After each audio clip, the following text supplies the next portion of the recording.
에스겔서 46장. 나 주 하나님이 말한다. 안뜰의 동쪽 중문은 일하는 엿새 동안 잠가 두었다가 안식일에 열고 또 매달 초하루에도 열어야 한다. 왕은 바깥마당에서 이 문의 현관으로 들어와서 문설주 곁에 서 있어야 한다. 제사장들이 그의 번제물과 화목제물을 바치는 동안에는 그가 그 대문의 문지방 앞에서 엎드려 경배하고 바깥으로 나가야 한다. 그 문은 저녁 때까지 닫지 말아야 한다. 이 땅의 백성도 안식일과 매월 초하루에는 이 문 어귀에서 주 앞에 엎드려 경배해야 한다. 왕이 안식일에 주께 바쳐야 할 번제물은 흠없는 어린 양 6마리와 흠없는 순양 1마리이다. 곡식 제물은 순양 1마리에는 밀가루 1에바를 곁들여 바치고 어린 순양에는 밀가루를 원하는 만큼 곁들여 바쳐야 하고 밀가루 1에바에는 기름 1흰을 곁들여 바쳐야 한다. 매달 초하루에는 흠없는 수송아지 1마리와 어린 양 6마리와 순양 1마리를 흠없는 것으로 바쳐야 한다. 또 곡식 제물로는 수송아지 1마리에는 밀가루 1에바를, 순양 1마리에도 밀가루 1에바를, 어린 양에는 그가 원하는 만큼 곁들여 바칠 것이며 밀가루 1에바에는 기름 1흰을 곁들여 바쳐야 한다. 왕이 성전에 들어올 때에는 중문의 현관으로 들어왔다가 나갈 때에도 그 길로 나가야 한다. 그러나 이 땅의 백성이 성회 때에 주 앞에 나올 경우에는 북쪽 문으로 들어와서 경배한 사람은 남쪽 문으로 나가고 남쪽 문으로 들어온 사람은 북쪽 문으로 나가야 한다. 누구든지 들어온 문으로 되돌아 나가서는 안 되며 반드시 똑바로 앞쪽으로 나가야 한다. 백성이 들어올 때 왕도 그들과 함께 들어왔다가 그들이 나갈 때도 왕도 나가야 한다. 모든 절기와 성회 때에 바칠 곡식 제물은 수송아지 1마리에는 밀가루 1에바를 곁들이고 순양 1마리에도 밀가루 1에바를 곁들이고 어린 순양에는 원하는 만큼 곁들여 바치고 밀가루 1에바에는 기름 1흰을 곁들여 바쳐야 한다. 왕이 스스로 하고 싶어서 번제물이나 화목제물을 주에게 바치려고 하면 그에게 동쪽으로 난 대문을 열어주어야 한다. 그는 안식일에 자신의 번제물이나 화목제물을 바친 것과 같이 하고 밖으로 나간 다음에는 그 문을 닫아야 한다. 또 너는 매일 주에게 1년 된 흠없는 어린 양 하나를 번제물로 바쳐야 한다. 너는 아침마다 그것을 바쳐야 한다. 아침마다 바치는 번제물에는 밀가루 6분의 1 에바와 그것을 반죽할 기름 3분의 1 흰을 곁들여 바쳐야 한다. 이것이 주에게 바치는 곡식제물로서 영원히 지킬 규례이다. 이렇게 제사장들은 아침마다 어린 양과 곡식제물과 기름을 준비하여 정규적으로 드리는 번제물로 바쳐야 한다. 나 주 하나님이 말한다. 만일 왕이 자신의 아들 가운데서 어떤 아들에게 유산을 떼어서 선물로 주면 그것은 아들의 재산이 된다. 이런 것은 유산으로서 아들의 재산이 된다. 그러나 만일 왕이 어떤 신하에게 유산을 떼어서 선물로 주면 그것은 희년까지만 그 신하의 소유가 되고 희년이 지나면 왕에게로 되돌아간다. 왕의 유산은 그의 아들들의 것으로서 오직 그들의 차지가 되어야 한다.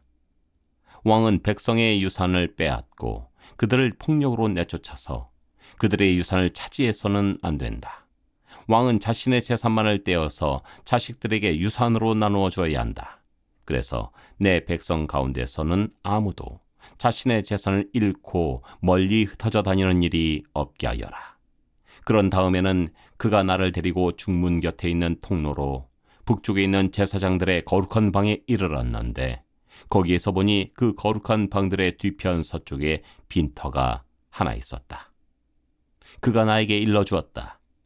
여기가 제사장들이 속건제물과 속죄제물을 삶으며 곡식제물을 굽는 장소이다. 그들이 그 제물을 바깥들로 들고 나갔다가 그 거룩한 제물에 백성이 해를 입게 하는 일이 없게 하려고 한 것이다. 또 그가 나를 바깥들로 데리고 나가서 그 뜰의 네 구석으로 나를 데리고 다녔는데 보니 구석마다 뜰이 하나씩 있었다. 그 뜰의 네 구석에는 담으로 둘린 작은 뜰이 있었고 그 길이는 40자요 너비는 30자였다. 이렇게 네 뜰의 크기는 같았다. 그 작은 네 뜰에는 돌담이 둘러쳐 있었고 그 돌담 밑으로 들어가며 고기를 삶는 솥이 걸려 있었다. 그가 내게 일러주었다. 이곳은 성전에서 시중드는 사람들이 백성의 희생제물을 삶는 부엌이다.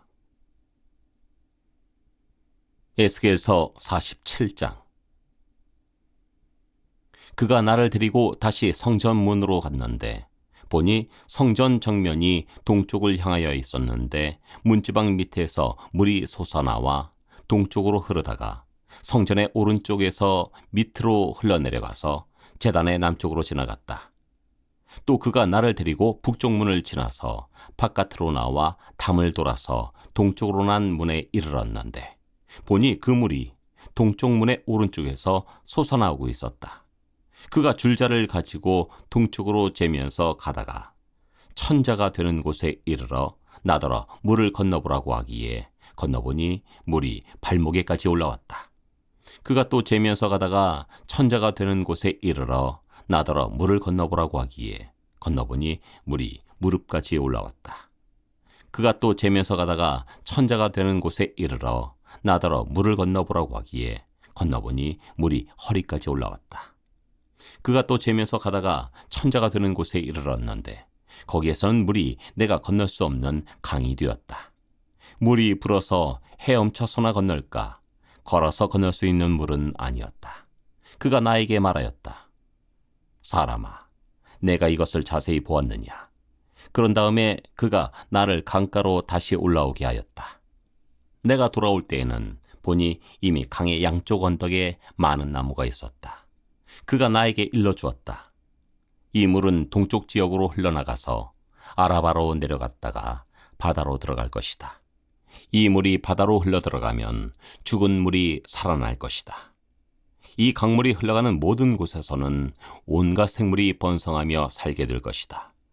이 물이 사해로 흘러들어가면 그 물도 깨끗하게 고쳐질 것이므로 그곳에도 아주 많은 물고기가 살게 될 것이다. 강물로 흘러가는 곳이면 어디에서나 모든 것이 살 것이다. 그때는 어부들이 고기를 잡느라고 강가에 늘 늘어설 것이다. 어부들이 엔게디에서부터 에네글라임에 이르기까지 어디에서나 그물을 칠 것이다. 물고기의 종류도 지중해에 사는 물고기의 종류와 똑같이 아주 많아질 것이다. 그러나 사해의 진펄과 개펄은 깨끗하게 고쳐지지 않고 계속 소금에 절여 있을 것이다. 그 강가에는 이쪽이나 저쪽 언덕에 똑같이 온갖 종류의 먹을 과일나무가 자라고 그 모든 잎도 시들지 않고 그 열매도 끊이지 않을 것이다. 나무들은 달마다 새로운 열매를 맺을 것인데 그것은 그 강물이 성소에서부터 흘러나오기 때문이다. 그 과일은 사람들이 먹고 그 잎은 약재로 쓸 것이다. 나 주 하나님이 말한다. 너희가 이스라엘의 12지파에 따라서 유산으로 나누어 가져야 할 땅의 경계선은 다음과 같다. 요셉은 두 몫이다. 나머지 지파들은 그 땅을 서로 똑같이 유산으로 나누어 가져야 한다. 그 땅은 내가 너희 조상에게 주기로 맹세하였으므로 그 땅을 이제 너희가 유산으로 차지하게 될 것이다. 그 땅의 북쪽 경계선은 다음과 같다. 지중해에서 헤들론을 거쳐 르무하맛에 이르렀다가 스닷, 브로다, 시브라임에 이른다. 시브라임은 다마스쿠스 지역과 하맛 지역의 중간에 있다. 거기에서 하우란의 경계선에 있는 하셀 핫다고네까지 이른다. 이렇게 북쪽 경계선은 지중해에서 동쪽으로 하살 에노네까지 이르는데 다마스쿠스와 하맛에 접경하고 있다. 이것이 북쪽 경계선이다. 동쪽은 하우란과 다마스쿠스 사이에서 시작하여 길르앗과 이스라엘 땅 사이의 경계인 요단강을 따라 멀리 사해의 다마레까지 이른다. 이것이 동쪽 경계선이다. 남쪽은 다말에서 시작하여 무리봇 가데스의 샘을 지나 이집트 시내를 거쳐 지중해에 이른다. 이것이 남쪽 경계선이다. 서쪽 경계선은 지중해이다. 이 바다가 경계가 되어 르보 하맛으로 건너편에까지 이른다. 이것이 서쪽의 경계선이다. 이 땅을 너희가 이스라엘의 모든 지파별로 나누어 가져라. 너희는 말할 것도 없고 너희 가운데 거류하는 외국 사람들, 곧 너희들 가운데서 자녀를 낳으면서 몸붙여 사는 거류민들도 함께 그 땅을 유산으로 차지하게 하여라. 너희는 거류민들을 본토에서 태어난 이스라엘 족속과 똑같이 여겨라. 그들도 이스라엘 지파들 가운데 끼어서 제비를 뽑아 유산을 받아야 한다. 거류민에게는 그들이 함께 살고 있는 그 지파에서 땅을 유산으로 떼어주어야 한다. 나 주 하나님의 말이다. 에스겔서 48장. 지파들의 이름은 다음과 같다. 가장 북쪽에서부터 시작하여 헤들론 길을 따라 르보 하맛을 지나서 다마스쿠스와 하맛에 접경한 경계선을 타고 하살 에노네까지, 곧 북쪽으로 하맛 경계선에 이르는 땅의 동쪽에서 서쪽까지의 땅은 단 지파의 몫이다. 단 지파의 경계선 다음으로 동쪽에서 서쪽까지는 아셀 지파의 몫이다. 아셀 지파의 경계선 다음으로 동쪽에서 서쪽까지 납달리 지파의 몫이다. 납달리 지파의 경계선 다음으로 동쪽에서 서쪽까지는 므낫세 지파의 몫이다.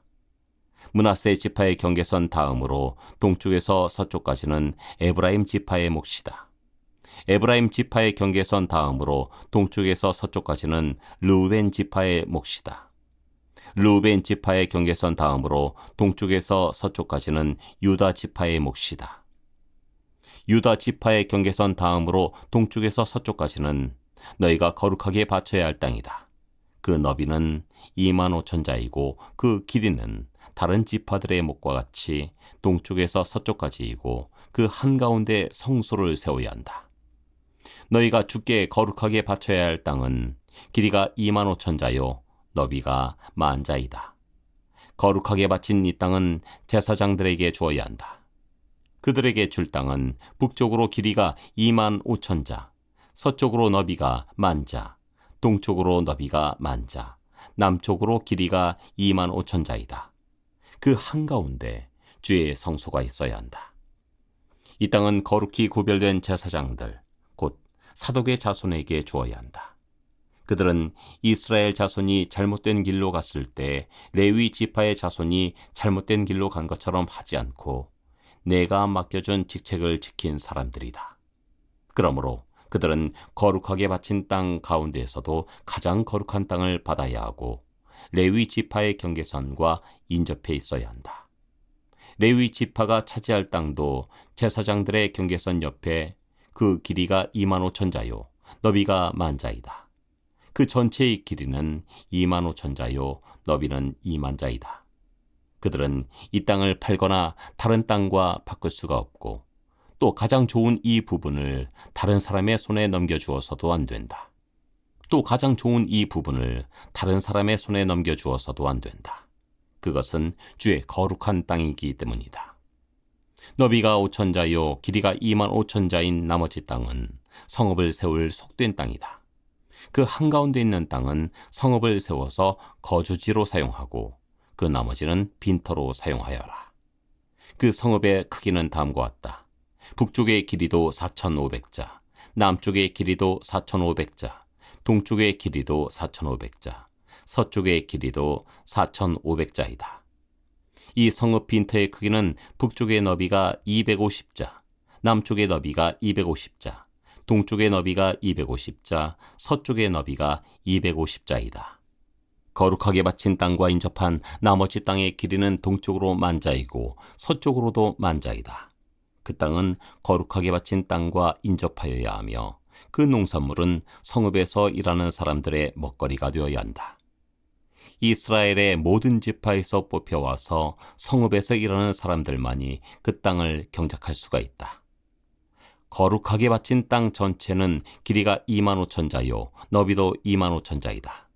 너희는 이렇게 그 성읍의 소유지를 포함하여 거룩하게 바친 땅을 네모 반듯하게 구별해 놓아야 한다. 거룩하게 구별하여 바친 땅의 양옆과 성읍에 달린 소유지의 양옆에 있는 나머지 땅은 왕에게 돌아갈 몫이다. 거룩하게 바친 땅, 곧 2만 5천 자가 되는 지역에서 동쪽 국경까지와 2만 5천 자가 되는 지역에서 서쪽 국경까지 다른 지파들의 몫과 평행되게 뻗어있는 나머지 땅이 왕의 몫이다. 거룩하게 구별하여 바친 땅과 성전의 성소가 그 땅 한가운데 있어야 한다. 그래서 레위 지파의 유산과 성읍에 딸린 소유지는 왕의 소유지의 한가운데 있게 된다. 왕의 소유지는 유다 지파의 경계선과 베냐민 지파의 경계선 사이에 있다. 나머지 지파들이 차지할 땅은 다음과 같다. 동쪽에서 서쪽까지는 베냐민 지파의 몫이다. 베냐민 지파의 경계선 다음으로 동쪽에서 서쪽까지는 시므온 지파의 몫이다. 시므온 지파의 경계선은 다음으로 동쪽에서 서쪽까지는 이사갈 지파의 몫이다. 이사갈 지파의 경계선 다음으로 동쪽에서 서쪽까지는 스불론 지파의 몫이다. 스불론 지파의 경계선 다음으로 동쪽에서 서쪽까지는 갓 지파의 경계선은 남쪽의 국경선이 다말에서부터 시작하여 무리가 가데스 셈에 이르고 거기서 이집트 시내를 따라 지중해에 이른다. 이것이 너희가 제비를 뽑아 유산으로 이스라엘의 지파들에게 나누어 주어야 할 땅이다. 이 땅들이 바로 그 지파들의 몫이다. 나 주 하나님의 말이다. 그 성읍의 문들은 다음과 같다. 북쪽 성벽은 너비가 4,500자이다. 이 성읍의 문들은 이스라엘 지파들의 이름에 따라 부른 것이다. 북쪽의 문이 셋이 있는데 하나는 르우벤 문, 하나는 유다 문, 하나는 레위 문이다. 동쪽 성벽도 너비가 4,500자이고 문이 셋이 있는데 하나는 요셉 문이고 하나는 베냐민 문이고 하나는 단 문이다. 남쪽 성벽도 너비가 4,500자이고 문이 셋이 있는데 하나는 시므온 문이고 하나는 이사갈 문이고 하나는 스불론 문이다. 서쪽 성벽도 너비가 4,500자이고 문이 셋이 있는데 하나는 간 문이고 하나는 아셀 문이고 하나는 납달리 문이다. 이렇게 그 둘레가 18,000자이다. 이렇게 그 둘레가 18,000자이다. 이 성읍의 이름이 이제부터는 여호와 샤마라고 불릴 것이다.